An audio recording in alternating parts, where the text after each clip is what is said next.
Voilà, aujourd'hui c'est le jour 4, le 4 décembre. Et on a un verset tout à fait particulier. Donc, et pas tout simple à comprendre. Donc, il faut un peu se poser, bien écouter si vous êtes dans la voiture ou je ne sais pas où vous écoutez, mais bien écouter parce que je vais vous le lire et il est déjà pas tout simple juste à comprendre quand on l'entend. Il se trouve en Philippiens 2 et c'est le verset 6, mais ça commence déjà au verset 5 où il est dit en fait qu'on devrait avoir cette même pensée, cette même attitude que Jésus, qui était dans Jésus. Et ensuite, il y a toute une description qui est dit. Alors, on doit avoir cette même pensée, être comme Jésus, lequel étant en forme de Dieu, il est dit, donc ça c'est le verset 6, lequel étant en forme de Dieu n'a pas regardé comme un objet à ravir d'être égal à Dieu, mais s'est anéanti lui-même, prenant la forme d'esclave, étant fait à la ressemblance des hommes et étant trouvé en figure comme un homme, il s'est abaissé lui-même, étant devenu obéissant jusqu'à la mort et à la mort de la croix. Bon, ça c'est un verset, il faut déjà réussir à le digérer. Alors c'est ce qu'on va essayer de faire, on va le prendre un à un. La première chose qu'on voit ici, c'est que Jésus, lequel était en forme de Dieu. On pourrait dire, pour simplifier, quand on a vu le Seigneur Jésus, on a vu Dieu. Le Seigneur Jésus a dit, celui qui m'a vu a vu le Père.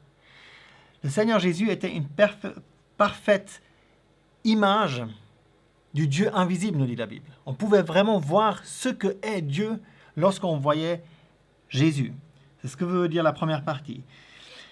Et maintenant, il y a une expression vraiment pas toute simple. N'a pas regardé comme un objet à ravir d'être égal à Dieu.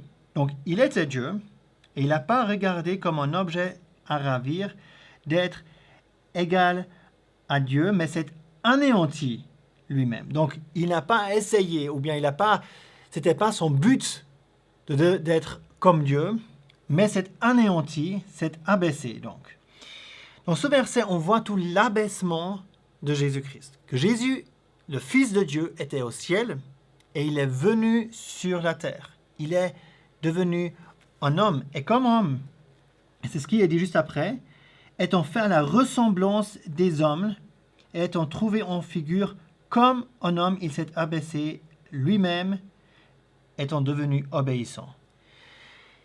Maintenant, pour comprendre ce verset, ce qui nous aide, c'est de nous tourner en Genèse 3, et de lire ce qui s'est passé lorsque les premiers humains ont péché.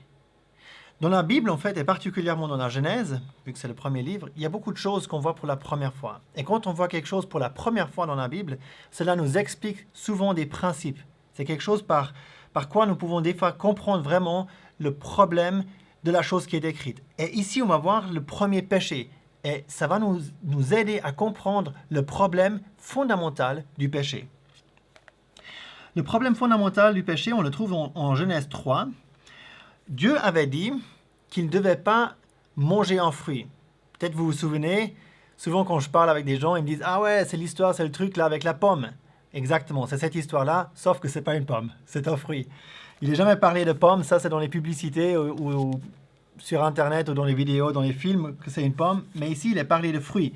Mais Dieu avait dit, en effet, à ces hommes, Adam et Ève, qu'ils ne devaient pas manger de ce fruit.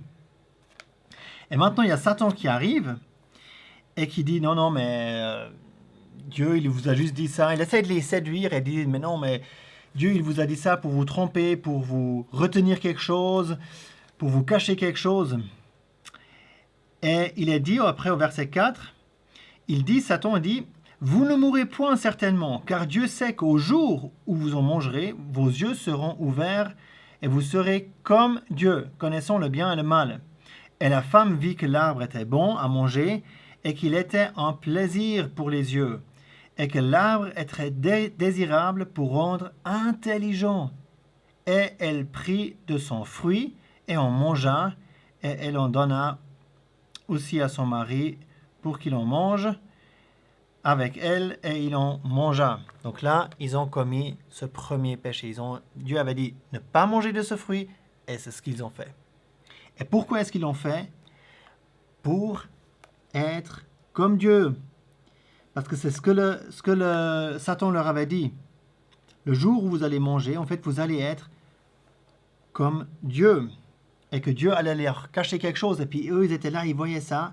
Et ils trouvaient l'arbre était désirable pour rendre intelligent. Alors si on prend maintenant ça en comparaison avec Jésus, qui était Dieu, mais qui est devenu un homme, qui est venu sur cette terre, c'est exactement le contraire. Les premiers humains voulaient être comme Dieu, voulaient prendre ce fruit, ont désobéi, voulaient se détacher de Dieu, se sont dit, moi j'aimerais plus faire la volonté de Dieu, je vais faire notre propre volonté, et en faisant leur propre volonté, en fait, ils suivaient Satan, pour être intelligents, pour être plus grands, pour s'élever. Et Jésus, il a fait exactement le contraire. C'est ce que le verset nous dit, en fait.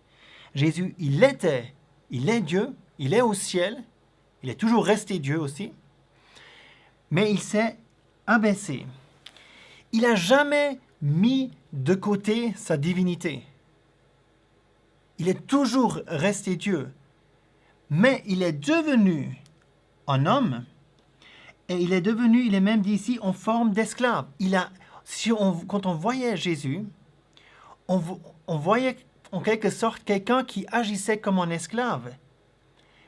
Comme quelqu'un qui était parfaitement obéissant et soumis.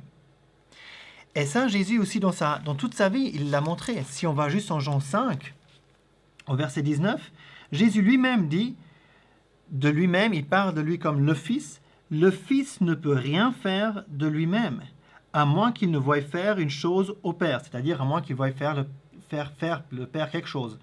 Car quelque chose que celui-ci fasse, cela le Fils aussi de même le fait. Alors c'est de nouveau une tournure un peu difficile, mais en gros ça veut dire que le Père fait quelque chose et pareillement le Fils fait cela aussi. S'il voit le Père faire cela.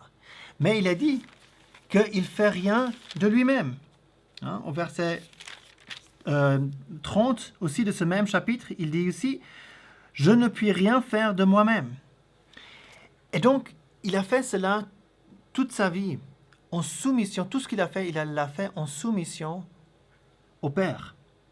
Il était au ciel, il est devenu un homme, et comme homme, il s'est dit, maintenant, je me soumets volontairement au Père. Et cette soumission allait aussi loin qu'il a été fait en ressemblance non seulement des hommes, non seulement comme esclave, mais qui s'est abaissé lui-même, étant devenu obéissant jusqu'à la mort, et à la mort de la croix. Cette obéissance allait aussi loin qu'il allait accepter et qu'il voulait faire la volonté du Père, c'est-à-dire de mourir pour l'humanité. On va en parler dans d'autres vidéos aussi de cela, de la croix. Mais juste ici de se voir, quand vous voyez à Noël une petite crèche avec Jésus à l'intérieur, c'est ça qui s'est passé. C'était que le Fils de Dieu, le Créateur du monde, qui était en forme, qui était Dieu, il est devenu un homme, il est né d'une femme pour finalement traverser cette terre comme un esclave, totalement obéissant, totalement contraire à ce que moi je suis, à ce que toi tu es. Nous on essaie toujours de se lever. Jésus n'a jamais essayé de faire cela. Il s'est anéanti même et il est devenu obéissant jusqu'à la mort et la mort de la croix. Quelque chose de magnifique. Quelle différence avec le premier homme, mais quelle différence avec moi, quelle différence certainement avec toi. Alors, essayez de réfléchir un peu sur ce verset-là. Relis-le une fois, il n'est pas tout simple. On a pris un tout petit peu plus de temps aujourd'hui. Mais réfléchis sur ce verset parce qu'il est magnifique. Et on se reverra demain. À bientôt.